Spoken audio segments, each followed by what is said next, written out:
Your boy G Sleep. Let's grow more. Another day, another bless, another grind, another day for us to better ourselves. And I'm back at it with another video. Man, I'm just glad to keep making these videos. Today I'm back. I wanted to just give a short guide of how to have a healthy marriage. I've been married for 6 years together with my wife for 9 years. And um, and I'm just gonna give a little story how before just when I proposed to my lady. I remember it was 2016, just the beginning of 2016. I was thinking about it just to propose because that was somebody that was just that completely changed my whole perspective in life, changed everything that I was doing at the time, and it just helped me finding a new identity for myself. At the time I was like, yo, she's the one, and I started saving to buy a ring. So finally bought a ring, and I was close to propose, and I was thinking of ideas how I'm gonna propose. And we went to the restaurant where we had our first date, and with all my friends, her friends. I proposed to her actually on 2015, December 31st. That's when her birthday is December 31st. And it was just perfect time. She had her friends there, I had my friends there, and I surprised her with I had all my friends wearing a T-shirt. One had will you marry me? I like in short, one person will, the other person had marry me. So, and because I think the restaurant had two levels. We're in the top level, and I had each of them come individually. Will you marry me? And I came back. I waited for like 30 seconds. I was the last. I came with the flowers. I went on my knees, and man, it was just a very emotional moment. It was just beautiful. Of course, she said yes, but when she said yes, I went along. Just me and her went along preparing for the wedding. That happened in 2017. But during that moment or during that time preparing for the wedding, I had so many what's it called? So many feedbacks on the decision that I made to propose, and like I was just 24, and of course I got a lot of bad feedbacks. Like, oh, why you marrying right now? You're too young, this and that, and that makes you doubt yourself a little bit because you have all this negative feedbacks you're getting from people that don't know your situation. They don't know what's going on. They don't know how this woman affects your life. They don't know how this woman changed your life. And for me to hear that, what I went is like, I knew what I was doing. So I started like just not listen to anybody. I just block all those negative comments and I just focus on how I was feeling and what I was seeing. What I saw ahead of me. I just had faith that she was the one. You know, thank God.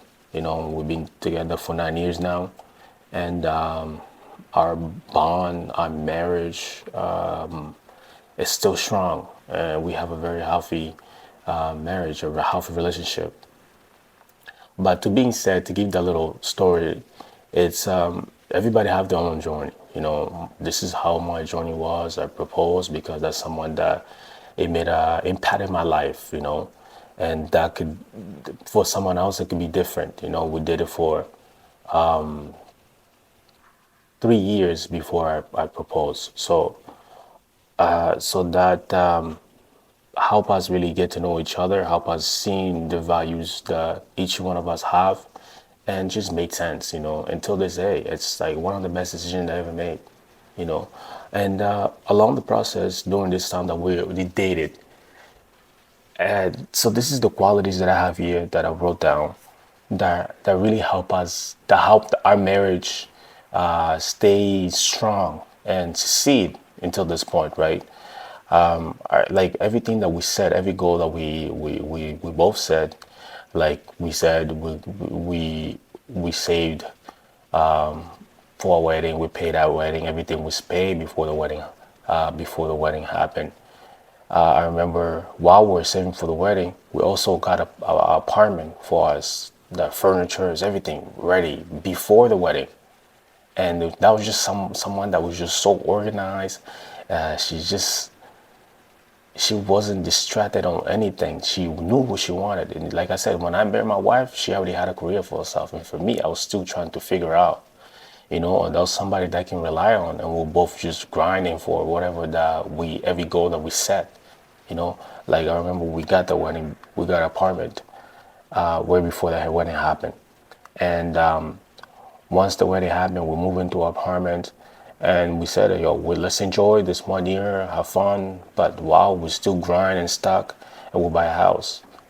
I wanted to have a kid right away. No, she wanted to have a kid right away, and then I told her, "No, let's wait, let's enjoy the moment, just me and you, and let's buy a house, and then we'll have a kid." And we did just that. We're enjoying, going on vacations, but we were grinding, working, saving to buy a house. We did save to buy a house, and he's a crazy little thing to that happened during a moment where we're just working towards our goals. Because sometimes when you really dedicate it and focus on your goal, it will happen. You don't know. You don't have to know how. You just have to try it. You just have to do it. You just have to start. Because start is the hardest things you can do for anything you're trying to do in your life. So the day when we bought a house, or the day that we went to look for the house that became our house, I'm actually based in this house that we bought. And that's the day that I found out that she was pregnant. It was just crazy how everything came and happened, how God just blessed us with the vision or the goal that we aimed. You know what I mean? Imagine, like you say, "Oh, we're gonna get married, then we buy a house, then we're gonna start having kids." Like imagine we bought a house the same day where we found the house that we're living in now that we bought. It's the same day I found out she was pregnant. And from then on, it's just that confidence and that faith that, man, we can do anything. Every goal that we said, we can do anything. And until this day, like, of course, things won't go in your favor all the time, but just to have great things that happen for you like that, it just makes you believe, and knowing that, man, I can do anything, we can do anything, And from now on, we, of course, there's trials and tribulations that we went through, but we're still strong because we have so many things, so many great things that we accomplish. You know what I mean? So because once you have the experience, the experience, the best teacher in life. Yeah, but not to go all over the place. So here's some of the tips, the guide that help us stay really strong, have a strong bond, and have a strong relationship. Communication. Communication is the number one thing in marriage. This is really just dialogue, fosters like understanding the connection that you guys have, like anything that you might feeling that you don't feel like sharing, and you have to share, because when you guys connect the knots, when you guys get married, you guys become one, and communication plays a big part. You have to be really just always communicating. You're trying to fix problems when things go wrong, when things go right, things that you might be thinking, planning, or whatever. You know what I mean? Communication. Number two, mutual respect. Valuing each other's opinion, because I might have another opinion, something different than she's thinking. Just valuing or each other's opinion, and having that respect. Like this, like knowing the boundaries, stuff that the lines you can cross, that's very important.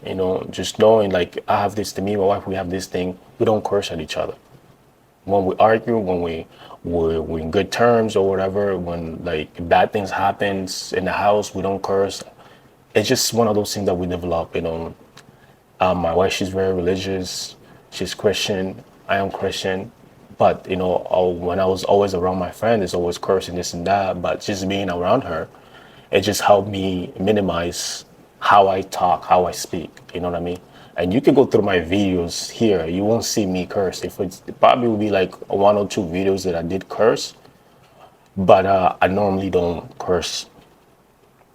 Trust, trust. Just build a strong foundation. Trust, it means everything. If there's no trust, then it's hard. It's not gonna work. That's what I can say. If you break that trust, it's not gonna work.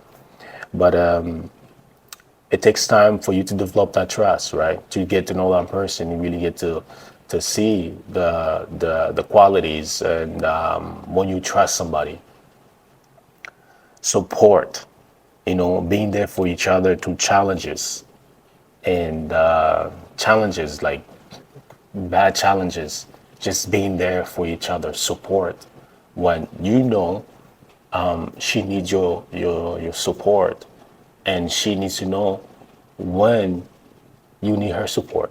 It's like I said, you guys become one, and you guys there to help each other grow, and to build this foundation where if you guys bring kids, it's easier for the kids. It's easier for both of you guys.